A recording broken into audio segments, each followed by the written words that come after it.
Hello everyone, I hope you are doing well. Uh, in last video, we see about the compaction, based, dynamic storage allocation, contiguous memory method, and our next method, major method is linked. Okay, so we see linked allocation. What is linked allocation? And our next method is index allocation. We see both the methods, and after that we see what are the device driver and how it works, and let's see. Okay, so our next method is linked allocation. In linked allocation, each file is linked list of disk blocks. The disk blocks may be scattered anywhere on the disk. क्या होता है देखो, link list का मतलब क्या होता है, important बात ये है। लिंक लिस्ट होती है एक दूसरे से कनेक्टेड होना, राइट। अभी क्या होगा, अभी इस मेथड में जो भी फाइल या फिर जो भी डेटा रहेगा वो एक पर्टिकुलर लोकेशन पे रहेगा डिस्क में, और उससे लिंक्ड हो, वो लिंक्ड होगी दूसरे एड्रेस से। मतलब क्या होगा वो हम बात करेंगे जब मैं एक्सप्लेन करूँगा। हम इसमें चलेंगे, पेंट में चलेंगे, उसमें मैं पूरी तरह आपको एक्सप्लेन कर दूंगा, ठीक है। The directory contains A pointer two point first and the last block of the file. तो इसमें क्या होता है कि एक पॉइंट जिसमें पॉइंटर होता है जो कि फर्स्ट एंड उसके लास्ट ब्लॉक को एड्रेस करता है, राइट। सो देखते हैं हम इसे। चलो, पहले मैं एक डायग्राम बना लेता हूँ, उसके बाद हम उस पर बात करेंगे, राइट। सी, अभी ये जो है ये एक डिस्क है। एक मिनट।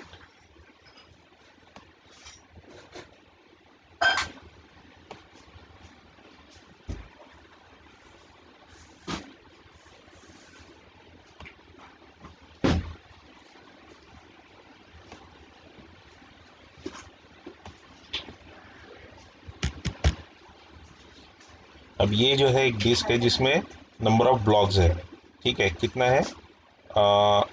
28 blocks, right.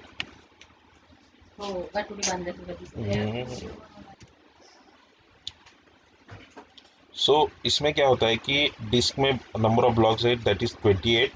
एंड अभी लिंक्ड एलोकेशन में क्या होता है कि जब भी हम कोई भी डेटा स्टोर करते हैं तो वो रैंडमली किसी भी पोजीशन में सेव हो जाता है, राइट।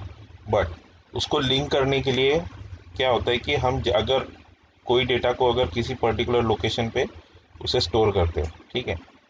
तो मान लीजिए अगर मुझे जो भी मेमोरी ब्लॉक फ्री है, क्या होता है कि कंटिन्यूस में क्या होता था कि हमें सिक्वेंशली डेटा स्टोर करना पड़ता था। यानी अगर मैं ज़ीरो से स्टार्ट करूँगा तो वो वन, अगर उसकी लेंथ 2 है तो 0 1 2 तक वो स्टोर होता था, राइट। बट इसमें क्या है कि जो भी फ्री ब्लॉक्स है उसमें वो डेटा स्टोर करता है, ठीक है। अभी मान लो कि अगर बाकी ब्लॉक्स में डेटा अवेलेबल है, और अगर मुझे जो भी ब्लॉक्स है फ्री ब्लॉक्स उसमें डेटा अलोकेट करना है, तो वो क्या करता है कि डेटा तो स्टोर करता है बट उसके साथ उसका एड्रेस भी स्टोर करता है। क्योंकि देखिए कोई भी डेटा जब भी स्टोर होता है वो ब्लॉक में होता है, राइट। यानी सॉरी, चंक्स में होता है। जैसे अगर मान लो ये एक फाइल है, तो इस फाइल को वो 3 4 पार्ट में कट करके स्टोर करता है। उसके 3 4 पार्ट्स बना के उसे स्टोर करता है डिस्क में। बट अभी अगर मुझे इनको लिंक करना है या फिर इसे मुझे जब भी एक्सेस करना रहेगा, तो उसके लिए मुझे क्या हो उसका चाहिए रहेगा कि वो किस लोकेशन पे अवेलेबल है। यानी जो भी मैंने मेरे पार्ट्स है उस फाइल के जो भी पार्ट्स है वो किस किस लोकेशन पे स्टोर है, राइट।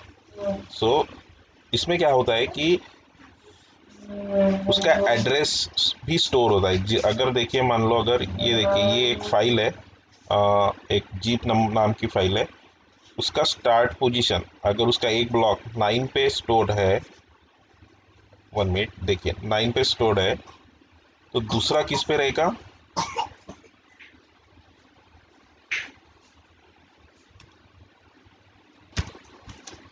देखिए अभी जैसे कि जीप नाम की फाइल है, वो उसका जो स्टार्ट पोजीशन है वो 9 पे, राइट। सो ये क्या पॉइंटर, इसमें एक पॉइंटर होता है जो एड्रेस को पॉइंट करता है, ठीक है। सो इसमें सबसे पहले उसने किसे पॉइंट किया है, 9 पे। अब 9 पे वो डेटा, उस डेटा का कुछ पार्ट तो अवेलेबल है, बट नेक्स्ट ब्लॉक के नेक्स्ट उसके नेक्स्ट पार्ट के उसका एड्रेस भी अवेलेबल है। जैसे देखिए, अगर मेरी ये फजीब नाम की फाइल 1 2 3 4 5 पार्ट्स में डिवाइडेड है, राइट। सो सबसे पहले क्या होगा कि वो 9 को पॉइंट करेगा, राइट। दैट इज, अब वो पॉइंट किसको कर रहा है, 16 को।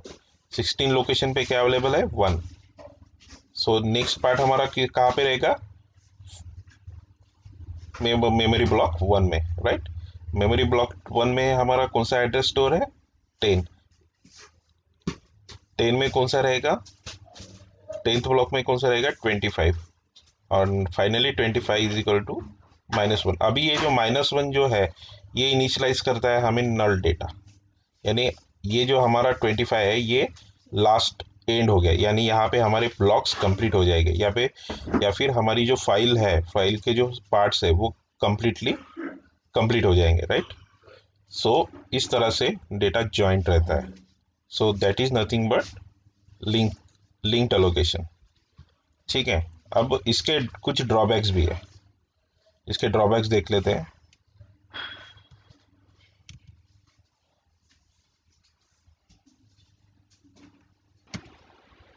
सो इसके ड्रॉबैक क्या है, फर्स्ट ड्रॉबैक है linked allocation can only effectively for sequential access file. क्या होता है कि लिंक्ड अलोकेशन सिर्फ सिक्वेंशियल एक्सेस फाइल के लिए काम करता है, हम डायरेक्ट एक्सेस में उसको वर्क नहीं कर सकते, राइट। डायरेक्ट एक्सेस में कैसा होता है कि ब्लॉक्स होते हैं, और सिक्वेंशियल में हम कैसे करते हैं, रीड एंड राइट होता है, रिवाइंड करता है, वो पूरे डेटा को सर्च करता है, राइट। तो ये जो है सिर्फ सिक्वेंशियल फाइल एक्सेस के लिए ही का बेनिफिशियल है। और सेकंड वन उसमें ही क्या है, इसमें क्या करना पड़ता है कि हमें अगर आयत ब्लॉक को फाइंड करना है, तो हमें उसका स्टार्ट मतलब उसका स्टार्टिंग एड्रेस हमें मालूम होना चाहिए, राइट। और उसे वो बिगिनिंग से उसे हमें उसे सर्च करते रहना पड़ता है। तो क्या होता है कि जब भी डिस्क पूरे फाइल को रीड करती है, तो उसे पूरे डिस्क को रीड करना पड़ता है, राइट। एंड सेकंड ड्रॉबैक क्या है, it requires space for pointer. Each file requires slightly more space. Another problem is readability of the files are linked together by pointer. If pointer is lost or damaged, then it creates data loss problem. See, अभी देखिए इसमें जो भी data यहाँ पे store किया गया है, वो उसके एड्रेस को रिलेट करते हुए स्टोर किया गया है, राइट। अगर मेरा स्टार्ट पॉइंट 9 है, तो 9 में मेरा 16 नंबर का उसके नेक्स्ट पार्ट का एड्रेस अवेलेबल है। सो मैं जंप करता हूँ 16 ब्लॉक पे, राइट। सो क्या होता है कि ये जो सब है, ये डेटा सब एक दूसरे से लिंक्ड है। अगर इसमें से अगर मेरा मान लो, अगर मेरा पॉइंटर ही मिस हो जाए, अभी देखिए इसमें क्या होता है कि देखिए, अगर ये मेरा पॉइंटर सपोज 16 ब्लॉक में, अगर मेरा सपोज यहाँ पे कुछ डेटा लॉस हो गया, ठीक है, तो 9th ब्लॉक के बाद वो नेक्स्ट एड्रेस को फाइंड नहीं कर पाएगा, समझ रहे हो। अभी जैसे कि अगर 9 पे 16 है, 16 पे आने के बाद उसे नेक्स्ट लोकेशन पे ले जाने के लिए एड्रेस ही नहीं मिलेगा। सो दैट्स वाई यहाँ पे प्रॉब्लम क्या हो रही है कि डेटा लॉस होने का प्रॉब्लम इशू हो रहा है, राइट। और और एक ड्रॉबैक इसमें ऐसा है कि जब भी हम कोई भी डेटा इसमें स्टोर करते हैं, तो ये क्या करता है कि एक थोड़ी बहुत मेमोरी ज़्यादा एक्वायर करता है। अगर मेरा सपोज़ यहाँ पे अगर मेरा डेटा भी है और पॉइंटर भी है, तो पॉइंटर के लिए मुझे अलग स्पेस इनिशलाइज करनी पड़ेगी, राइट। सो यहाँ पे और एक प्रॉब्लम है कि यहाँ पे हमें स्पेस थोड़ी ज़्यादा लगती है, राइट। सो यही उसके ड्रॉबैक्स हैं। हमारा नेक्स्ट मेथड है इंडेक्स अलोकेशन। ठीक है, in index allocation all pointers are brought together into one location called index block and each file has its own index block which is array of disk block address, right? And the ith entry point to the ith block of the file, the directory contains address of the index block. चलो देखते हैं ये क्या है, हम diagram से समझेंगे इसको पूरी तरह। ठीक है,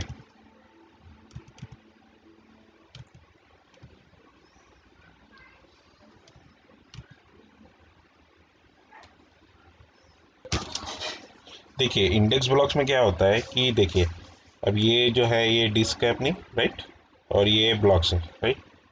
सो इसमें क्या होता है, एक एक मेमोरी लोकेशन पे हम उस फाइल के पार्ट्स के लोकेशन को स्टोर करते हैं। मतलब क्या होता है कि जैसे अगर मेरा जीप नाम की फाइल है, उसे मैंने डिस्क में स्टोर कर दिया स्कैटर्डली, यानी उसे पार्ट पार्ट में मैंने उसे डिवाइड करके उसे उसे स्टोर कर दिया, राइट। सो स्टोर करने के बाद क्या होता है कि इंडेक्स इंडेक्स अलोकेशन में सबसे पहले वो मेमोरी एलोकेट करता है एक अलग ब्लॉक को, जिसमें स्टोर करता है वो उसके उस फाइल के पार्ट्स के एड्रेसेस को। That is the addresses, nothing but addresses 9, 16, 1, 10, 25, that is addresses of that file. अब ये जो है ये मान लो ये जिप नाम की फाइल 1 मिनट 1 2 3 4 5 पार्ट्स में डिवाइडेड है। तो ये जो 5 पार्ट्स है वो डिफरेंट डिफरेंट लोकेशन में डिस्क में स्टोर्ड है, राइट। लेकिन अगर जब भी मुझे एक्सेस करना रहेगा तो उसके लिए मुझे उसका एड्रेस रहेगा लगेगा। सो मैंने क्या किया है कि हमारे लिंक में क्या होता था कि हम एक दूसरे को लिंक्ड कर रहे थे, बट उसमें क्या हो रहा था कि डेटा लॉस का प्रॉब्लम होता था। सो इस प्रॉब्लम को ओवरकम करने के लिए इस इंडेक्सिंग मेथड को लाया गया, राइट। सो इसमें क्या होता है कि एक मेमोरी लोकेशन में मान लो 20 है, तो 20 पे उस लोकेशन को इंडेक्स ब्लॉक को स्टोर किया जाएगा और उसमें रहेगा एरे ऑफ पॉइंटर। ये जो दिख रहा है आपको ये एरे ऑफ पॉइंटर है, राइट। एरे क्या होता है, sequential store of data, right. ये एरे है, राइट। उसने क्या किया कि एक ही मेमोरी ब्लॉक में उस फाइल के पॉइंटर्स यानी उस फाइल के एड्रेसेस को स्टोर कर दिया और उसे वो पॉइंट करता है अलग अलग डिफरेंट लोकेशंस में। जैसे कि ये देखिए ये यहाँ पे ये लोकेट करेगा, उसके बाद ये यहाँ पे करेगा, राइट। उसके बाद इसको करेगा,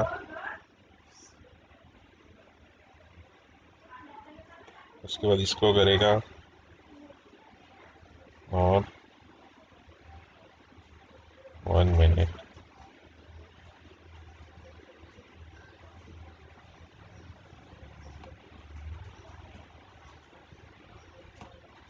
इसको करेगा, राइट।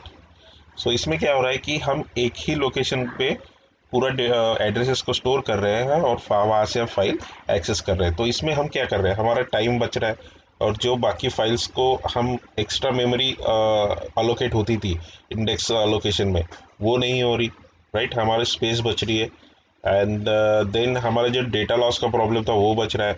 इसमें भी डेटा लॉस का प्रॉब्लम हो सकता है क्योंकि अगर अगर मेरा 20 ब्लॉक ही करप्ट हो जाए तो मेरी पूरी फाइल ही करप्ट हो जाएगी, राइट। अगर मेरा ब्लॉक नंबर 20 अगर लॉस हो जाए तो मेरा पूरा डेटा लॉस ही हो जाएगा। बट ऐसा नहीं होगा कि अगर मेरा एक पार्ट एक्सेस हो रहा है एक नहीं हो रहा। हाँ, इसमें फुल्ली चांस है कि हमें पूरी फाइल का एक्सेस मिल जाए, राइट। और जो टाइम टाइम लगता है, जैसे कि अगर मैं यहाँ पे लिंक एलोकेशन करता हूँ तो वो एक पॉइंटर से दूसरे पॉइंटर पे जाने के लिए कुछ पर्टिकुलर टाइम लेगा, राइट। सो यहाँ पे वो टाइम सेव हो रहा है हमारा, राइट। लिंक एलोकेशन में कैसे टाइम कंज्यूमिंग ज़्यादा होता था। सो दैट्स वाई हम इंडेक्सिंग ब्लॉक ब्लॉक में उसे ओवरकम कर चुके हैं, right. So that is nothing but indexing block. So इसका एक ही ड्रॉबैक है कि अगर हमारा जो भी मेमोरी ब्लॉक में हमने address point array of pointer जो स्टोर किया है वो अगर लॉस होता है तो ही हमारा डेटा लॉस हो सकता है, अदरवाइज नहीं, right. So that is the index allocation. Next one is the device driver.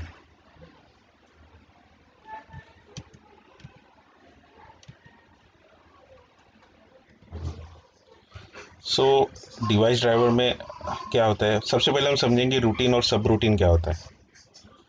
Routine क्या होता है, एक routine is the procedure, code or program to execute a particular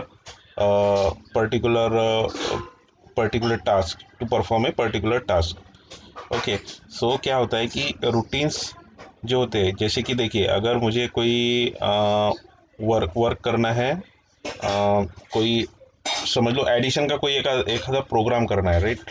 सो उसको उसको करने के लिए मुझे उसके लिए कुछ लाइन ऑफ कोड्स या प्रोसीजर लिखनी पड़ेगी कि अगर सबसे पहले input of value A and value B and add them, इस तरह की जो ये होता है, ये क्या बोलते हैं, उसे प्रोग्राम करते हैं, बोलते हैं, राइट.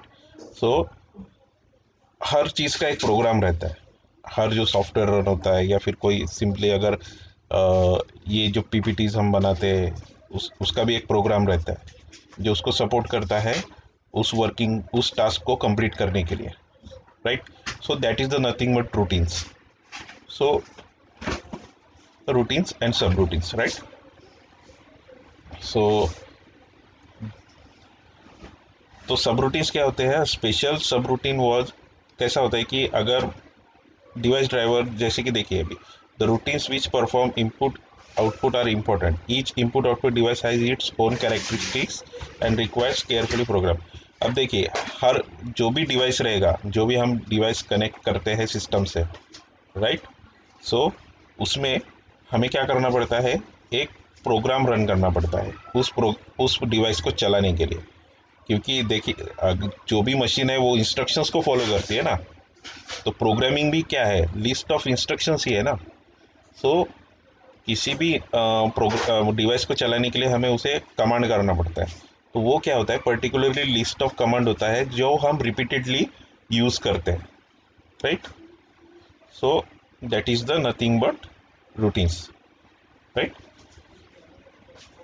अब देखिए क्या होता है, अब नेक्स्ट लाइन देखते हैं. A special subroutine was written for each input output device, such as subroutines is called subroutines is called device driver, right. अब जो भी इस तरह के प्रोग्राम्स होते हैं हमारे डिवाइस को चलाने के लिए, जो भी प्रोग्राम्स या इंस्ट्रक्शंस की ज़रूरत पड़ती है, वो एक प्रोग्राम में बाइंड होते हैं और उसकी एक फाइल क्रिएट होती है जो कि उसे चलाने में मदद करती है, right. So that programs are called device drivers, right.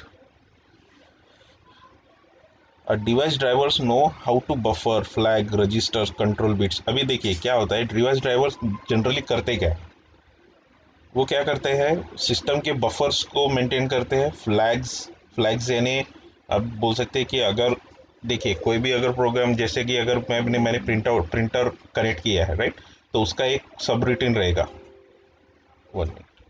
सब रूटीन रहेगा जो उसको रन करने में मदद करेगा, ठीक है. सो उसको ट्रिगर करने के लिए जैसे भी उसको प्रोसेसर को हमें एक इंस्ट्रक्शंस या फिर एक सिग्नल्स पास करने होते हैं, तो उस टाइम में हमें फ्लैग्स मदद करते हैं. और रजिस्टर्स क्या होते हैं, रजिस्टर्स होती है memory of CPU, right, that processor. So and control bits, status bits, ये आप पेपर 2 में तो पढ़ ही चुके होंगे. सो ये आपको पता ही होगे, right. Each different type of device has its own driver, right. Her device को एक अलग ड्राइवर रहेगा, राइट. यानी हर राइट है ना, कोई भी अगर जैसे मैं स्कैनर के लिए अगर कोई स्कैनर कनेक्ट करता हूँ तो उसके लिए अलग प्रोग्राम रहेगा, अगर मैं प्रिंटर कनेक्ट करता हूँ तो उसके लिए अलग प्रोग्राम रहेगा, राइट. सो जो भी एक्सटर्नल डिवाइसेस जो भी हम कनेक्ट करते हैं, या फिर जो इंटरनल डिवाइसेस भी है, ऐसे कुछ इंटरनल डिवाइसेस भी होते हैं जिसके लिए हमें ड्राइवर्स की ज़रूरत पड़ती है, राइट. सो हर ड्राइवर एक अलग फंक्शन परफॉर्म करता है, ठीक है. A simple task such as reading and character, वही बोला गया है, देखिए, a simple task such as reading a character from a device involve complex sequence of device specific operations, right? जो मैंने कहा था कि ऑपरेशंस परफॉर्म करने के लिए अलग अलग डिवाइस ड्राइवर की ज़रूरत पड़ती है। सो हमें क्या करना पड़ता है कि हर बार अगर कोई भी अगर ये करना हो, अगर उस डिवाइस को कोई भी इंस्ट्रक्शन देना हो, तो हमेशा रिपीटेडली हमें वही इंस्ट्रक्शंस देने पड़ते हैं। तो हम बार बार तो लिखते बैठेंगे नहीं। सो उस टाइम हमें क्या करना पड़ता है, उसे हमें एक ड्राइवर में कन्वर्ट करके उसे यूज़ करना होता है। So it is repeatedly use that code every time, right? So यही होता है डिवाइस ड्राइवर, राइट? सो अभी हमारा इस टॉपिक में क्या रह गया है, सिर्फ टर्मिनल इनपुट आउटपुट रह गया है, वो हम नेक्स्ट लेक्चर में कवर करेंगे और हमारा नेक्स्ट टॉपिक शुरू करेंगे, right? So student, today we stop here, stay safe, good bye.